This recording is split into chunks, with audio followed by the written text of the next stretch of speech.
दोस्तों अभी एक वीडियो काफ़ी तेज़ी से वायरल हो रहा है। इसमें एक बाघ और एक भालू के बीच दोस्ती को दिखाया गया है। मुझे अच्छे से नहीं पता कि ये दोस्ती ही है या कुछ और, लेकिन अगर आप इसका अंदाज़ा लगाना चाहते हैं तो इस वीडियो की बैकग्राउंड म्यूजिक ज़रूर सुन सकते हैं। वो बैठ गया आके। अरे ये लोग प्यार कर रहे हैं। हाँ प्लीज शांत रहिए प्लीज।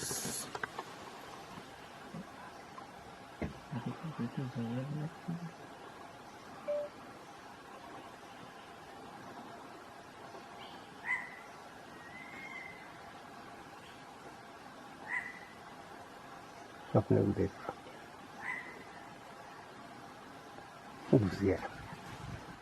आपने कभी ना कभी तो सोचा होगा कि अगर एक भालू और एक टाइगर की लड़ाई हो तो क्या होगा। तो चलिए इस वीडियो में देखते हैं कि अंत में रिजल्ट क्या आता है।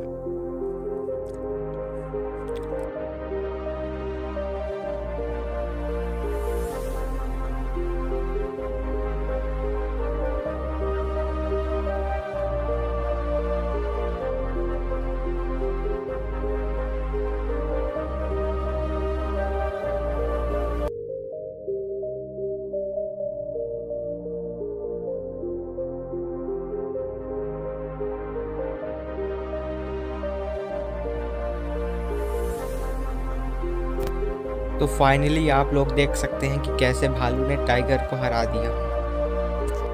दोस्तों आपने आज तक बड़े बड़े गवर्नमेंट ऑफिसर्स को लोगों पर अक्सर धौंस जमाते हुए देखा होगा, लेकिन आज मैं आपको एक ऐसे इंसान से मिलवाने जा रहा हूं जो अभी कुछ टाइम से काफ़ी चर्चा में है, जिनका नाम है IAS रमेश गोपाल, जो 2012 के UPSC टॉपर रह चुके हैं।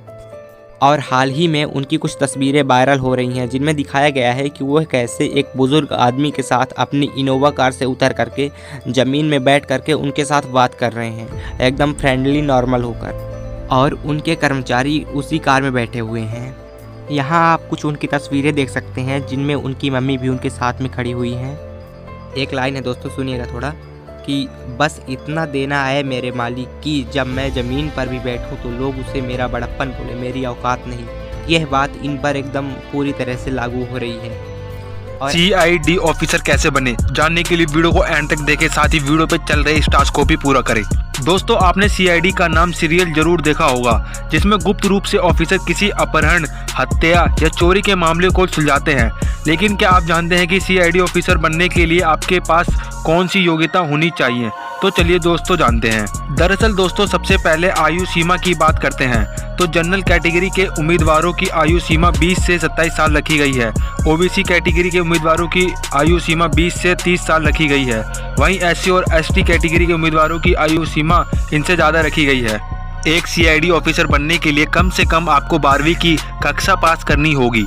इसके अलावा आपको भारत का नागरिक होना चाहिए। अगर उम्मीदवार इसमें किसी हाई पोस्ट पर जाना चाहता है तो उम्मीदवार को किसी मान्यता प्राप्त यूनिवर्सिटी से ग्रेजुएट होना आवश्यक है। अगला पार्ट देख। दोस्तों सभी का सपना होता है कि वह आगे चलकर एक अच्छी स्कूल में पढ़े या अपने बच्चों को एक अच्छे स्कूल में एजुकेशन दे, लेकिन कुछ ही लोग ये सपना पूरा कर पाते हैं। और आज मैं ऐसे ही एक स्कूल की बात करने जा रहा जिसको इंडिया में नंबर 1 माना जाता है अपनी क्वालिटी एजुकेशन के लिए। दोस्तों आज हम बात करने जा रहे हैं देहरादून में स्थित दून इंटरनेशनल स्कूल की, जिसको इंडिया में नंबर 1 रैंक किया गया है। और इस स्कूल से भारत के पूर्व प्रधानमंत्री राजीव गांधी ने भी पढ़ाई की थी और कुछ समय तक राहुल गांधी ने भी इस स्कूल में पढ़ाई की है। दोस्तों 70 एकड़ में फैले इस स्कूल में 500 से 550 बच्चे ही पढ़ते हैं। इंडियन स्टूडेंट्स के लिए इस स्कूल की फीस लगभग 10 लाख है। वहीं फॉरेन कंट्री के स्टूडेंट्स के लिए इस स्कूल की फीस लगभग 12 लाख रुपए प्रति वर्ष हो जाती है। दोस्तों सोल्जरों ने बनाया एक ऐसा रोबोट जिसके कारनामे देख आप हंस के पागल हो जाएंगे। जी हाँ दोस्तों पहले इसे चेकिंग करने के लिए एक खुले मैदान में लेकर आते हैं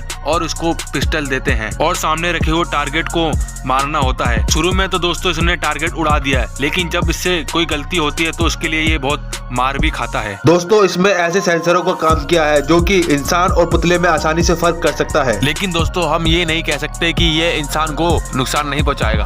दोस्तों ऐसा मैं इसलिए बोल रहा हूँ क्योंकि जब इसके सामने रोबोटिक डॉग को लाया गया तो उसका दिमागी काम करना बंद कर दिया, बल्कि पीछे वाले को लात मारवा। हरभजन सिंह ने इंडियन आर्मी 1967 में ज्वाइन की थी और 2 साल बाद उनका पानी में डूबकर देहांत हो गया था। जब उनकी 3 दिन तक लाश नहीं मिली तो फौज वालों ने उनको भगोड़ा साबित कर दिया, लेकिन वह एक अपने दोस्त के सपने में आए और अपनी लाश का ठिकाना बताया और अगले दिन देखा तो उनकी बॉडी वहीं मिली जहां उन्होंने सपने में बताया था। और तब से लेकर अब तक बाबा हरभजन सिंह अपने फौजियों के सपने में आके दुश्मन के प्लान के बारे में बताते हैं। इस तरह से वह इंडो चीन के बॉर्डर पे भारत की 40 साल से रक्षा करते आए हैं। और इतना ही नहीं, जब कोई फौजी ड्यूटी के दौरान सो जाता है तो वह उनको चाटा मार के जगाते भी हैं। और दोस्तों इतना ही नहीं, इंडियन आर्मी भी इस बात को मानती है कि उनकी आत्मा आज भी बॉर्डर पे ड्यूटी कर रही है और उन्हें कैप्टन का दर्जा, साथ ही बाबा की उपाधि भी दी गई है। और उनके नाम का एक मंदिर भी बनाया गया है जहाँ पर उनका एक कमरा है। हर दिन उनका बिस्तर बिछाया जाता है और साथ ही यूनिफॉर्म रखी जाती है।